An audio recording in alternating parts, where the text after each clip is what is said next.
We do hereby and formally declare an official end to all hostilities, implied, inferred, and real, between the families, now and forevermore. Now, hearing that, you'd probably assume those are the words of some massive treaty ending a global conflict, right? Or maybe some ancient medieval war.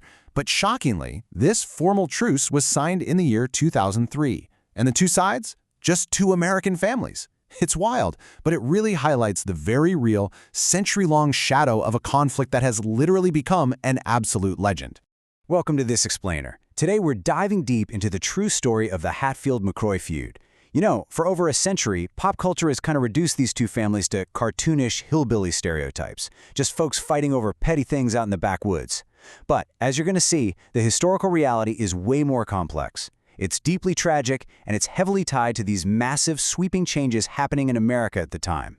So, we're going to impartially dismantle those old myths and map out a gritty 30-year war. All right, let's jump straight into part one, Roots of the Blood Feud. So, let's meet the two formidable patriarchs of our story.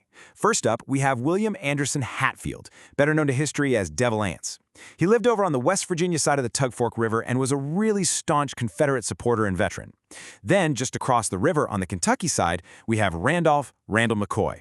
Now, Randall himself actually served early on in the Confederate Army, but his younger brother, Asa Harmon McCoy, fought for the Union. In a border region where loyalties were just fiercely divided, this geographical and political split laid a super volatile foundation for literally everything that followed.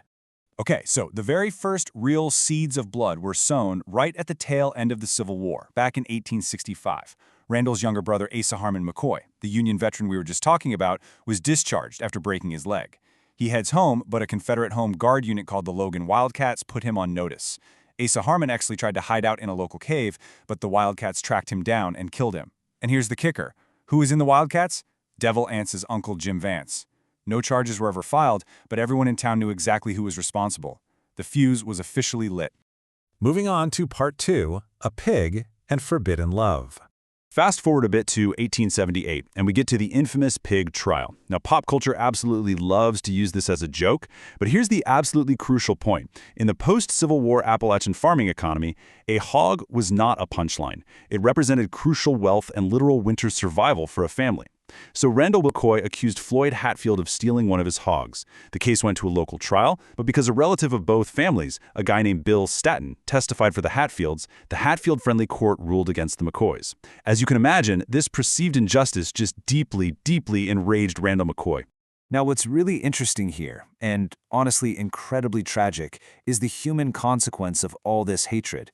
In 1880, Randall's daughter, Rosanna McCoy, met Devil Anse's son, John C. Hatfield, at a spring election, and they fell madly in love.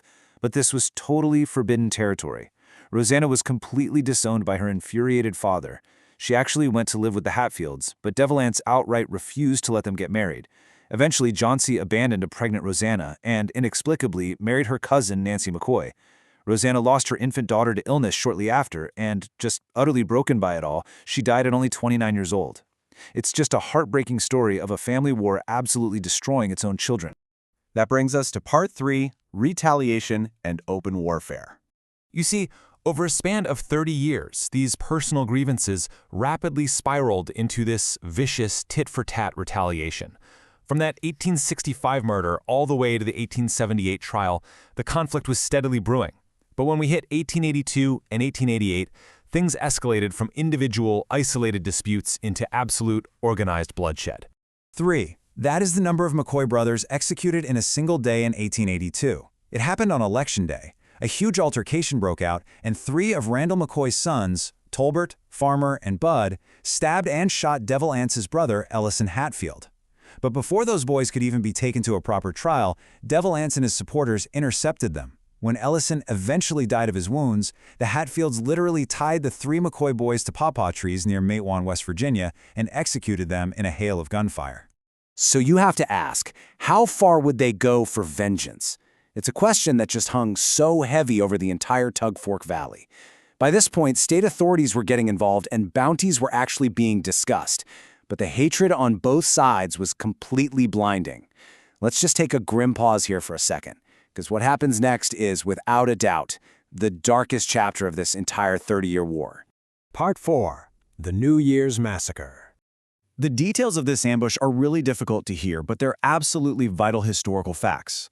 It's January 1st, 1888. In the dead of night, Cap Hatfield and Jim Vance led a raid directly on the McCoy family cabin. To force the family out into the freezing winter frost, the attackers literally set the house on fire. As they tried to flee the flames, Randall's son Calvin was killed in the shootout, and his daughter Alifair was shot dead. Randall's wife Sarah was brutally beaten with a rifle butt when she just tried to comfort her dying daughter. She suffered severe skull fractures and broken ribs.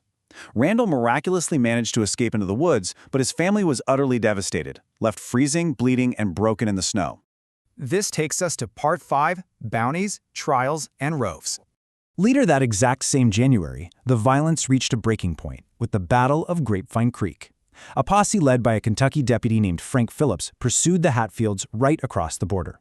They met in this huge armed clash, and the McCoy posse actually managed to outflank the Hatfields.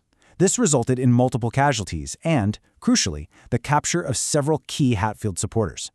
This specific battle was pretty much the final major offensive of the feud. It effectively shifted the war from the mountain haulers directly into the hands of the law. Looking at the fallout, the catastrophic legal and personal costs for both families were just staggering. The Supreme Court actually had to step in and eventually ruled that the Hatfields could be legally tried in Kentucky. 8 participants were sentenced to life in prison. Ellison Mounts, who was an illegitimate son in the Hatfield clan, was hanged in 1890 for the murder of Alifair McCoy. But what's really wild is that Devil Anse Hatfield was never tried or jailed. He lived out his days relatively peacefully. Randall McCoy, on the other hand, relocated to Pikeville, Kentucky to run a ferry, but tragically died in 1914 from accidental burns. By the end of it all, he had lost his wife and 7 of his children to this feud. Let's zoom out for a second and see how this fits into the bigger picture of American history. You might be wondering, why did the state governments suddenly care so much in the late 1880s? Well, what you should really take away from this is that it wasn't just about local justice. Outside capital, we're talking powerful Eastern Railroad, coal, and timber interests were actively moving into Appalachia. The extreme violence of the feud was viewed as a huge obstacle to economic prosperity. The states basically needed to force the feud into the courts to make the region safe for industrialization. Ultimately, it was modern capitalism that squashed the mountain feud. And finally, Part 6, a 21st century peace. Jump all the way forward to June of 2003. Descendants of both families officially gathered in Pikeville, Kentucky. Rio Hatfield and Beau McCoy drafted a formal treaty of peace. As Rio Hatfield noted at the time, this was really about symbolism. In a post-9/11 world, they wanted to show that even the most deeply seated, violent hatred could be mended through generational healing. They chose peace, and they chose the historical record over ancient pride. We've seen how a stolen hog, a forbidden romance, and bitter geographic divides sparked a 30-year war that claimed countless lives and essentially ended an entire way of life. The Hatfields and McCoys really offer this stark mirror to human nature, and it leaves us with a profound question to think about today. When looking at our own modern conflicts, are we always just one grievance away from repeating history? Or does time truly heal all wounds? Thanks so much for joining me on this explainer. Keep learning and keep asking the big questions.